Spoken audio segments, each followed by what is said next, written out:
हाय, आप सभी का पढ़ो और सीखो में स्वागत है। मेरा ये भरोसा है कि आप सभी लोगों ने जो भी मैंने पढ़ा रखा है आपको, आपने बखूबी अच्छी तरीके से पढ़ा होगा। लेकिन आपने नहीं पढ़ा है तो आप मेरी बात मानिए, उनको आप पढ़े आएंगे तो ज़्यादा बेहतर होगा। क्योंकि आप देखेंगे 3-4 वीडियो हो चुकी हैं गुणनखंड की।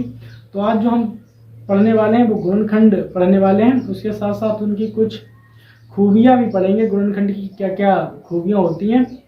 और मेरे भाई आज हम ये भी पढ़ने वाले हैं कि इन गुणनखंड जो हम सीखते हैं तो इन गुणनखंडों का सीखकर हम क्या करेंगे। तो अब आपको ये डाउट नहीं रहेगा, ये शक नहीं रहेगा आपको कि हम ये क्यों सीखते हैं।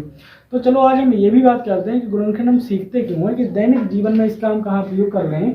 क्योंकि बहुत से मैथ में ऐसे कंसेप्ट होते हैं कि हम उन्हें सीख तो लेते हैं लेकिन ये नहीं पता चल पाता है मुझे कि वो इनका हम यूज़ कहाँ करें, कहाँ इनको अपने दैनिक जीवन में हम प्रयोग कर लें। तो इस जब हम मैथ पढ़ रहे हैं तो इसके साथ साथ ये भी बताते चलेंगे कि इनका दैनिक जीवन में हम कहाँ प्रयोग करते हैं।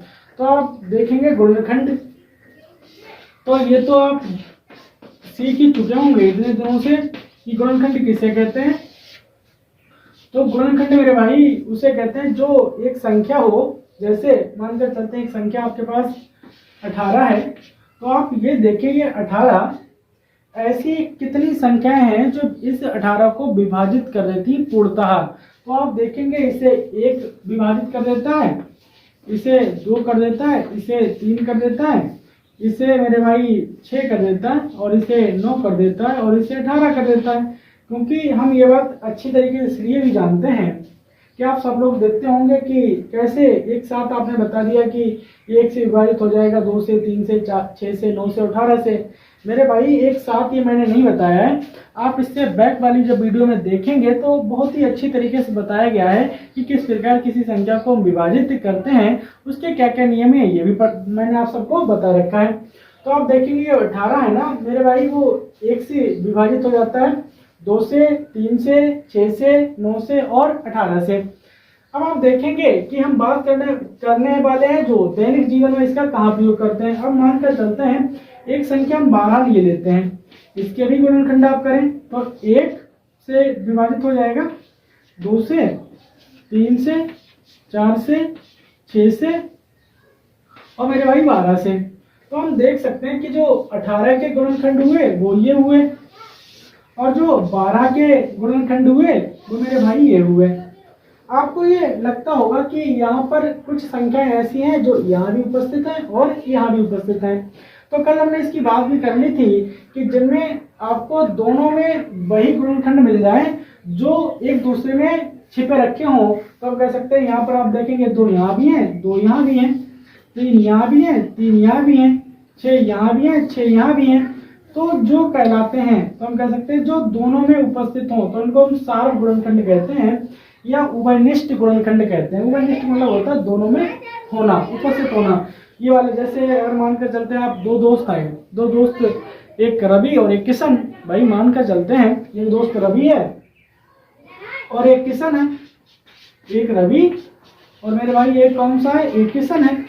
तो उभयनिष्ठ मतलब होता है जो गुण इसके अंदर वही गुण इसके अंदर। अगर ये मानकर चलते हैं बहुत पढ़ने में अच्छा है तो ये भी लड़का बहुत पढ़ने में अच्छा है, ये पूरे दिन में लगभग 8 घंटे मेहनत करता है, तो ये भी लड़का पूरे दिन में 8 घंटे मेहनत करता है। तो जो दोनों के गुण समान मिल जाए, दोनों में एक खासियत मिल जाए, उसी को हम उभयनिष्ठ कहते हैं। तो आप देखेंगे यहाँ पर ये है, ये है, ये है, तो हम इन पर अंडरलाइन कर देते हैं। जो मेरे पास उभयनिष्ठ है ये रहे हमारे पास उभयनिष्ठ। लेकिन हम देखना ये चाहते हैं कि इनका हम दैनिक जीवन में कैसे प्रयोग करें। तो मेरे भाई हम अब मानकर चलते हैं यही जो आपने संख्या ली, अब इनको मानकर चलते हैं ये दोनों संख्याएं जो पेड़ की हैं। मानकर चलते हैं ये आपके आम के पेड़ की हैं और ये वाली आपकी अमरूद की पेड़ की है। किसकी मेरे भाई, अमरूद की। जब आम और अमरूद की हैं तो हम इनका क्या करें। तो आप अगर ये दोनों पेड़ लेकर आए हैं, ये वाला पेड़ भी लेकर आए हैं और ये वाला भी पेड़ लेकर आए हैं, मतलब 18 पेड़ आप आम के लेकर आए हो, 12 पेड़ आप अमरूद के लेकर आए हो। अब आपको ऐसा लगता है कि हम एक बगिया बनाना चाहते हैं। बगिया मतलब आप एक स्क्वायर में मानकर चलते हैं बगिया बनाना चाहते हैं, ऐसी रही बगिया। आप ये सोचते हो कि हम जब पेड़ लगाएं तो मानकर ये चलते हैं कि एक पेड़ यहाँ पे आए दूसरा यहाँ पर आए, तीसरा यहाँ पर, चौथा यहाँ पर, ऐसा इस प्रकार से हमारे पास पेड़ लग जाए, ताकि ऐसा ना हो कि एक हमारे पास बच गया तो एक इसको हमने यहाँ लगा दिया, या दो बच गए तो हमने एक यहाँ लगा दिया तो एक यहाँ लगा दिया। आप सोच रहे हो कि हम जब इसे देखें, अगर चाहे हम इस तरफ से देखें, चाहे हम इस तरफ से देखें और चाहे हम इस तरफ से देखें, जिस तरफ से देखें मुझे ऐसा महसूस हो कि पेड़ जो मेरे लगे हैं वो बिल्कुल बराबर लगे हैं। बिल्कुल कैसे लगे मेरे भाई? बराबर लगे हैं। तो आपको कुछ नहीं करना है, आपको बस ये चेक करना है कि जो संख्याएं दे रखी है उन दोनों के गुणनखंड करना है। क्या करना है? गुणनखंड। तो आप देखेंगे हमारे पास 18 और 12 के जो आपके कौन से उभयनिष्ठ गुणनखंड है, क्या बताया मैंने? उभयनिष्ठ। तो आप देखेंगे एक उभयनिष्ठ है, आप देखेंगे दो उभयनिष्ठ है, आप देखेंगे तीन उभयनिष्ठ है, आप देखेंगे 6 उभयनिष्ठ है। अगर आप इनको हम कह सकते हैं, इनको अगर जो आपके उभयनिष्ठ गुणनखंड हैं उन्हीं के तौर पर आप पेड़ लगाते हैं तो 100% आपका कोई पेड़ ऐसा नहीं बचेगा जिसे आपको अलग से उसे व्यवस्थित करना पड़े। बिल्कुल लाइन टू लाइन मिलेंगे। जैसे मानकर चलते, एक तो छोड़ो हम दो मानकर चलते हैं। अगर आप एक पंक्ति, जैसे हम बताते हैं आपको मेरे भाई, ये वाली जो ऐसे ऊपर से जब देखते हैं वो कॉलम कहलाता है, कॉलम मतलब स्तंभ, और आप इधर ऐसे करके देखते हैं वो आपकी पंक्ति कहलाती है। तो अगर आप सोचते हैं कि हम 18 और 12 पेड़ों को किस प्रकार से व्यवस्थित करें ताकि कोई पेड़ इधर उधर ना जाए, तो आप मेरे भाई करें क्या, इसके दो कॉलम बना लें। दो कॉलम हो गए ना, और एक और इसकी दो पंक्ति बना लें। तो आप देखेंगे हमारे पास दो कॉलम और दो ही पंक्ति, तो हम कह सकते हैं हमारे पास ये रहे। अब इनको बार बार आप इसी प्रकार से एडजस्ट कर लीजिए, तो आप देखेंगे हमारे एक एक पेड़ उपस्थित हो जाएगा। तो पहले गिन लेते हैं 1 2 3 4 5 6 7 8 9 10 11 12 13 14, बल्कि हमारे पास 30 है, 14 और 15 16 और 17 18 19 20 21 22 23 24 25 26 27 28 29 30। तो आप देखो, अगर आपके पास 18 पेड़ किसके मेरे भाई? आम के। तो हम कह सकते हैं 1 2 3 4 5 6 7 8 9। तो ये वाले जो आपके पेड़ कहलाएंगे वो सभी के आम के कहलाएंगे। और ये जो नीचे वाले आपके पेड़ बचे हैं ये मेरे भाई आपके कौन से कहलाएंगे? ये अमरूद के कहलाएंगे। तो आप देख सकते हैं कि हमने दो स्तंभ लगाए, और कॉलम तो अब जो हमारे पास कॉलम है या स्तंभ है वो 2 हैं, लेकिन पंक्ति 1 है, 2 है, 3 है, 4 है, 5 है, 6 है, 7 है, 8 है। तो आपको ऐसा लगता होगा कि मेरे भाई ये पंक्ति बहुत हो गई है। ये पंक्ति कैसी हो गई? बहुत हो गई है। तो अगर आप पंक्ति कम करना चाहते हैं तो आप कॉलमों की संख्या बढ़ा दें। कॉलमों की संख्या क्या आप करें? आप देखेंगे यहाँ पर तीन यहाँ पर क्या करना चाहेंगे आप? 3 कॉलम कर दीजिए। क्या कर दीजिए आप? 3 कॉलम। तो हम कह सकते हैं आप जब 3 कॉलम करेंगे, देखो 1 2 और 1 3, तो यहाँ पर आप देखेंगे 1 2 और 3, 1 2 और 3, 1 2 और 3, 1 2 और 3, 1 2 3, 1 2 3, 1 2 3, 1 2 3। अब आप चेक कर लें, 1 2 3 4 5 6 7 8 9 और एक और बना लेते हैं ये वाले 10। तो आप देखेंगे 3 स्तंभ है हमारे पास और 10 पंक्तियां हैं इसकी। ये देखिए आप, जो आपको इस प्रकार से दिखाई देती है, ये आपकी पंक्ति दिखाई देती है। तो 10 पंक्ति 3 कॉलम में आपके ये सभी पेड़ आम और अमरूद के व्यवस्थित हो जाएंगे। तो आप देखेंगे ये हमारे पास, यहाँ से हम मानकर चलते हैं 1 2 3 4 5 6, तो यहाँ पर जो हमारे पास वो आम के पेड़ हैं, और ये नीचे वाले जो पेड़ है मेरे भाई ये अमरूद के पेड़ है। तो हम कह सकते हैं कि इस प्रकार से अगर आप बगिया लगाना चाहते हैं, आम की बगिया, अमरूद की बगिया आप लगाना चाहते हैं, तो बहुत ही आसानी से उन्हें व्यवस्थित कर सकते हैं और कोई भी पेड़ आपका ऐसा वैसा नहीं जाएगा, ताकि आपको उसे अलग से व्यवस्थित करना पड़े। इसके साथ साथ और भी व्यवस्थित कर सकते हैं। जैसे मानकर चलते हैं आपका एक खेत है, खेत मानकर चलते हैं लगभग 10-12 बीघा का। चलो एग्जाम्पल थोड़ा सरल लेते हैं, क्योंकि खेत वाली फिर उसमें यूनिटें भी होती हैं, इकाइयाँ भी होती हैं कई प्रकार की, फिर वो आपको पता होंगे तो ज़्यादा अच्छा लगेगा। तो हम सोचते हैं चलो और एग्जाम्पल लेते हैं। जैसे हमने मानकर चलते हैं आपके पास 90 लीटर दूध है। कितना लीटर दूध है? 90 लीटर। 90 लीटर दूध है। तो आप इसके, अब आप सोच रहे हैं कि मेरे पास मेरे भाई 90 लीटर दूध है, तो हम इसे किस बर्तन से नापें ताकि मेरा जो दूध है पूर्णतः नप जाए। बिल्कुल ऐसा वैसा ना बचे हम लीटर में से नापें या 2 लीटर या 3 लीटर में नापें। ऐसा ना हो कि हम नापना चाहते हैं पूरा, लेकिन कहीं ज़्यादा हो गया कहीं कम हो गया। तो हम ये सोचते हैं बिल्कुल बराबर बराबर में बटे।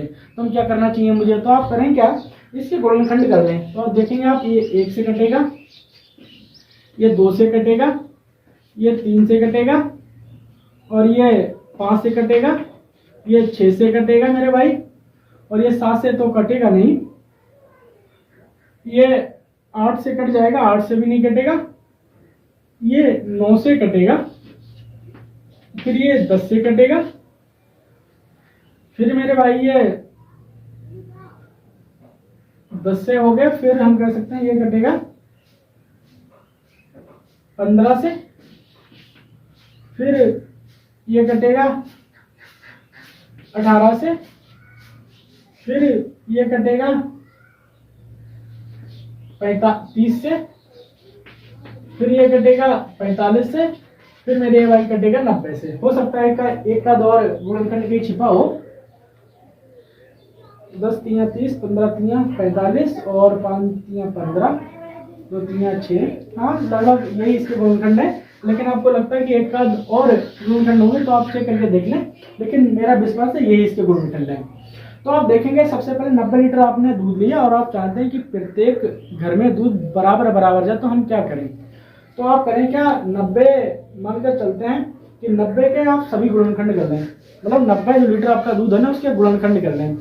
गुणनखंड कर लिया तो आप देखेंगे अगर आपको 2 लीटर का मग्घा मिल जाए। कितने लीटर का? 2 लीटर का आपको मग्घा मिल जाए। हम कह सकते हैं 2 लीटर का आपका कोई बर्तन मिल जाए, तो हम कह सकते हैं उसे आप आसानी से नापेंगे। 45 जगह उसे आप नापेंगे। मतलब कह सकते हैं अगर आपको 90 लीटर दूध है, उसे 45 घरों में भेजना है, तो हम कह सकते हैं आप उसे 2-2 लीटर में भेजेंगे, तो आपका ना दूध बचेगा और ना कोई घर कम पड़ेगा। लेकिन आप सोचते ये हैं कि मुझे 3 लीटर प्रत्येक घर में भेजना है। कितना? मतलब ये सारे जितने भी आपको गुणनखंड दिखाई देते हैं, इनमें से आप कोई भी संख्या उठा लें, इस वाली संख्या को पूर्णतः विभाजित कर देगा, कुछ भी शेषफल नहीं बचेगा। तो आप सोचते हैं कि हम 3 लीटर एक घर में दूध पहुंचाना चाहते हैं, तो हम कितना, मतलब 3, हम कह सकते हैं कि हम 3 लीटर प्रत्येक घर में दूध पहुंचाना चाहते हैं, तो कितने घर ऐसे होंगे जिनमें दूध पहुंच जाएगा? तो आप देखेंगे 3 से इसे विभाजित करके, तो हम कह सकते हैं 3 तिया 9 और 0, तो 30 घर में पहुंच जाएगा। लेकिन आप सोचते ही हो कि मेरे पास 90 लीटर दूध है और आप सोच रहे हैं कि प्रत्येक घर में 5 लीटर दूध पहुंचाना चाहते हैं, तो वो कितना, लगभग कितने घर में पहुंच जाएगा? तो आप 90 करें क्या, 90 को और 5 से भाग दें, तो 5 एकम 5 बचे 4, इधर हुए 5 थे 40, तो हम कह सकते हैं 18 घरों में पहुंच जाएगा। इसके साथ साथ ये भी आपको फायदा हो जाएगा यहाँ पर कि आपको इससे ये पता लग जाएगा कि मुझे नापना है दूध, तो आप बर्तन उठा सकते हैं 6 लीटर का, आप उठा सकते हैं 9 लीटर का, आप उठा सकते हैं 10 लीटर का, आप उठा सकते हैं 15 लीटर का, आप उठा सकते हैं 18 लीटर का।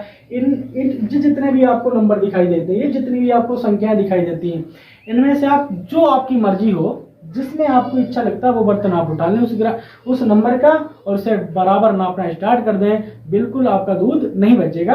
तो हम कह सकते हैं कि ये तो हमारा दैनिक जीवन में प्रयोग कर रहा कि गुणनखंड में किस प्रकार से हम, गुणनखंड का किस प्रकार से हम मानकर चलते हैं कि दैनिक जीवन में प्रयोग करते हैं। अब हम जो पढ़ने वाले हैं वो इनके 2-4 थोड़े नियम पढ़ने वाले हैं कि कहता क्या है कि विभाज्यता के कुछ नियम जो हैं वो हम देख लेते हैं, उसके बाद आगे पढ़ेंगे। तो आप देखें इनके नियमों की तरफ। तो अब आप देखें विभाज्यता के कुछ और नियम।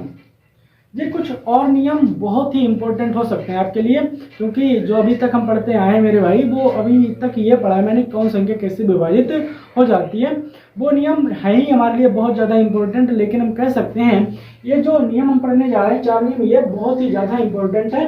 तो आप पहला नियम पढ़ें। पहला नियम क्या कहता है?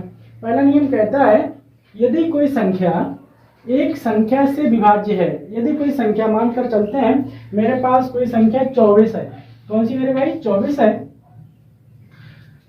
यदि कोई संख्या एक संख्या से विभाज्य है, तो मानकर चलते हैं ये वाली जो संख्या है वो 6 से विभाज्य है। ये वाली संख्या किससे मेरे भाई विभाजित है? 6 से विभाजित है। तो वह संख्या इस संख्या के क्या कह रहा है मेरे भाई? वो ये कह रहा है कि वह संख्या के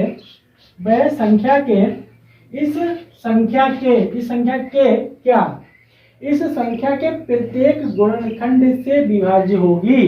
तो वो ये कह रहा है कि 24 जिस संख्या से विभाजित है उस संख्या के प्रत्येक गुणनखंड, तो आप देखेंगे इसके जो गुणनखंड होंगे मेरे भाई, वो होगा 1, वो होगा 2, वो होगा 3, वो होगा मेरे भाई 6।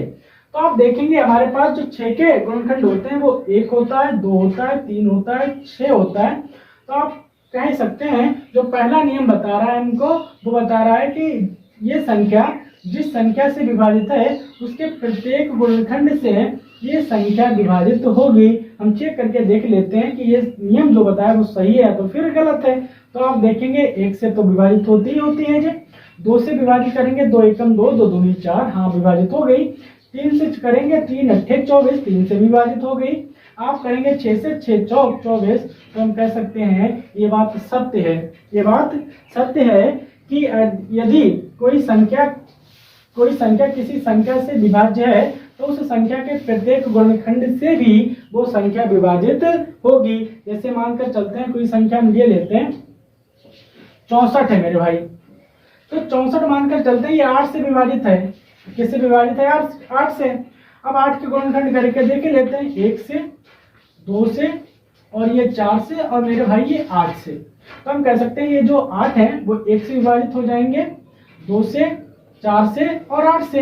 अब हम ये चेक कर लेते हैं क्या वास्तव में ये जितने भी गुणनखंड हैं इस वाली संख्या को विभाजित करेंगे। तो आप देखेंगे 1 से विभाजित है, 2 से हम चेक कर लेते हैं, 2 3 6, 2 दूनी 4, मेरे भाई 2 से विभाजित मिल गया। हम कह सकते हैं 4 से, तो आप देखेंगे 4 एकम 4 और 2 बच गए, इधर 24 हुए, तो 6 चौक 24, 4 छंग 24। तो हम कह सकते हैं ये भी बात सत्य है। 8 से हम चेक करके देखेंगे 8 8 64, तो हम कह सकते हैं कि ये बात सत्य है कि यदि कोई संख्या किसी दूसरी संख्या से विभाज्य है तो उस संख्या के प्रत्येक गुणनखंड भी उस संख्या को विभाजित करेंगे। पहला नियम हो गया। हम दूसरे नियम की तरफ बढ़ते हैं। दूसरा नियम क्या मेरा कहता है, अच्छी तरीके से आप देखें बोर्ड की तरफ, कुछ ना कुछ दूसरा नियम भी बताता है हमको। ये कह रहा है यदि कोई संख्या मानकर चलते हैं मेरे पास एक संख्या 72 है, ठीक है। तो वो कह रहा है यदि कोई संख्या 2 सहभाज्य संख्याओं से विभाज्य हो, तो हम मेरे भाई मानकर चलते हैं ये संख्या 72 है और इससे जो विभाजित होगी तो हम कह सकते हैं मुझे वो 2 संख्या लेनी है जो सहभाज्य हो। सहभाज्य कौन सी संख्या होती है हम आपको बता चुके हैं पहले ही। तो आप देखेंगे ये जो विभाजित हो जाएगी वो 8 से विभाजित हो जाएगी और ये संख्या 9 से विभाजित हो जाएगी। 8 और 9 में जब आप गुणनखंड करेंगे 8 के और 9 के तो आपको सिर्फ एक कॉमन मिलेगा।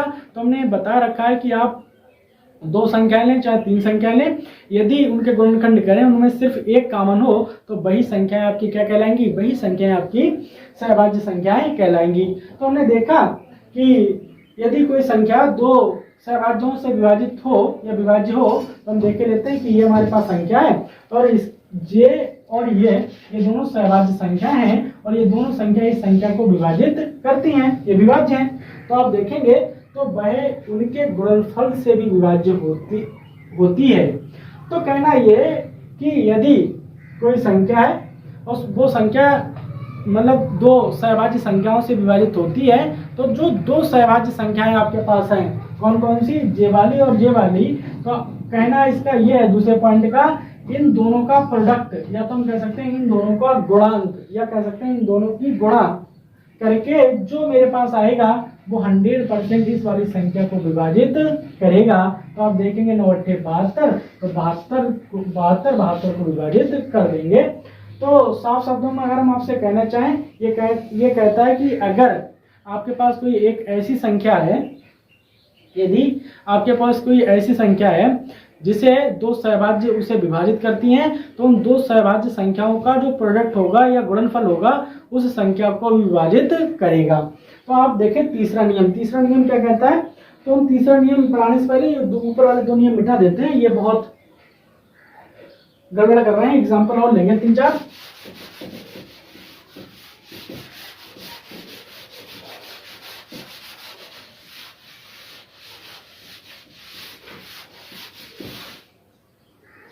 तो आप देखें, यदि दी हुई दो संख्याएं यदि दी हुई दो संख्या किसी संख्या से विभाज्य है, इनका कहना यह है कि हमारे पास मानकर चलते हैं दो संख्याएं, एक 18 है और मेरे भाई एक 20 है, ठीक है। तो उनका कहना है यदि दी हुई दो संख्या किसी संख्या से विभाज्य हो। अब मानकर चलते हैं मेरे भाई ये संख्या ये और ये 2 से विभाज्य है, मतलब इसको भी 2 विभाजित कर देगा, इसको भी 2 विभाजित कर देगा। तो इन संख्याओं का योग क्या कहता है इन संख्याओं का योग भी उस संख्या से विभाज्य होगा। हम चेक कर लेते हैं कि इन दोनों संख्याओं का योग, भाई जैसे मानकर चलते हैं ये संख्या तो इससे विभाजित है, ये संख्या भी इससे विभाजित है, तो कहना इसका ये है तीसरे पॉइंट का कि इन दोनों संख्याओं का योग भी इस संख्या से विभाजित होगा। तो आप देखेंगे जोड़कर, तो 0 8 8 2 और 1 3। अब 38 जो हमारे पास प्राप्त हुए हैं वो हम 2 से विभाजित करके देख लेते हैं कि विभाजित होंगे या नहीं होंगे। तो आप देखेंगे 2 एकम 2 बचा 1, इधर हुए 2 ने 18। तो मेरे भाई ये बात सत्य है कि यदि दो संख्याएं किसी तीसरी संख्या से विभाजित है तो 100% उन दोनों संख्याओं का योग भी उस संख्या से विभाजित होगा। तो आप और चेक करके देख लें, जैसे हमारे पास 6 हैं और मेरे पास दूसरी संख्या मानकर लेते हैं 18 है, इन दोनों को जो विभाजित करने वाली संख्या है वो 6 भी है और 3 भी है। तो मानकर चलते हैं 6 का हम पहले ले लेते हैं। अब इन दोनों का योग करके देखते हैं। तो जब आप योग करेंगे तो 8 से 14 के 4, अंश लगा 1 और 1 2, तो 6 से इसे विभाजित करके देख लेते हैं, 6 चौक 24 विभाजित हो गया। अच्छा हम ये चीज देखते हैं कि ये 3 से भी विभाजित है, अगर 3 से भी है तो इन दोनों का योग करेंगे 24 और 24 फिर हम 3 से इसे विभाजित करके देखेंगे, 3 8 24। तो आप देखेंगे ये बात भी सत्य है, यदि कोई संख्या दो संख्याओं को विभाजित करती है, यदि कोई संख्या दो संख्याओं को विभाजित करती है तो 100% उन दोनों संख्याओं का योग भी उस संख्या से विभाजित हो जाएगा। तो हम पढ़ते हैं चौथा नियम क्या कहता है, यदि दी हुई दो संख्याएं हम चेक कर लेंगे अभी कौन कौन सी दो संख्या हो सकती है मेरे भाई। यदि दी हुई दो संख्या किसी संख्या से विभाज्य हो, दो संख्याएं ले लेते हैं, एक 24 ले ली और एक मानकर चलते हैं 28 ले, ठीक है, क्योंकि ये और ये जो है वो 100% 24 और 28 ये 4 से विभाजित होगी, ये 2 से भी होगी। तो हम देखते हैं कहना क्या चाहती है। चौथा नियम, किसी संख्या से विभाज्य हो तो इन संख्याओं का अंतर भाई चेक कर लेते हैं। 24 और 28 का जो अंतर आया मेरे भाई वो 4 है, अंतर भी उस संख्या से विभाज्य होगा। तो हम चेक कर लेते हैं भाई, इसे 4 से तो 4 एकम 4, हाँ बेहतर है, कट गया, 2 दूनी 4। तो मेरे भाई ये भी बात सत्य है कि यदि आपके पास दो संख्याएं हैं, उन दो संख्याओं को कोई तीसरी संख्या विभाजित करती है तो उन दो संख्याओं का अंतर भी उस तीसरी संख्या से विभाजित होगा। हम एक उदाहरण और ले लेते हैं, जैसे मानकर चलते हैं हमारे पास 32 और मानकर चलते हैं 40। इन दोनों संख्याओं को जो विभाजित करेगा वो 8 करेगा। तो हम ये चेक कर लेते हैं कि क्या वास्तव में इन दोनों का अंतर 8 से विभाजित होगा। तो आप चेक करेंगे इन दोनों का जो अंतर बैठता है वो 8 बैठता है। 8 से देखेंगे 8 एकम 8, तो हमने चेक कर लिया कि हाँ मेरे भाई ये संख्या 8 से विभाजित हो जाती है। तो हमने आज जो 4 नियम पढ़े ये बहुत इंपॉर्टेंट है। तो मेरा मानना है ये आप सीख चुके होंगे चारों नियम। अब धीरे धीरे आपको लगता होगा, अगर आपने सारी क्लासें मेरी देखी हैं तो आपको ये महसूस होने लगा होगा कि धीरे धीरे मेरा मैथ सुधर रहा है और सुधर भी जाएगा। लेकिन ये आपको देखना होगा कि प्रत्येक क्लास देख रहे हैं या फिर नहीं देख रहे हैं। अगर आप प्रत्येक क्लास देख रहे हैं तो 100% ये मानकर चलिए आप धीरे धीरे मैथ सीख जाएंगे। आप कंटिन्यूटी बनाए रखते हैं और हम भी कंटिन्यूटी बनाए रखेंगे, तो आप भी निरंतरता बनाए रखें तो हम भी निरंतरता बनाए रखेंगे, और दोनों लोग आप और हम दोनों लोग मिलकर मैथ सीखते रहेंगे। क्योंकि हम कह सकते हैं कि कोई जीवन में कितना भी टीचर बन जाए लेकिन वो पूर्णतः टीचर नहीं हो पाता है। आप हमसे सीखेंगे और हम आप सबसे सीखेंगे। तो आप इसी प्रकार मेरे साथ बने रहिएगा। तो हम कल इसी टाइम आपको फिर दोबारा से मिलेंगे। आज चलते हैं। जय हिंद, जय भारत।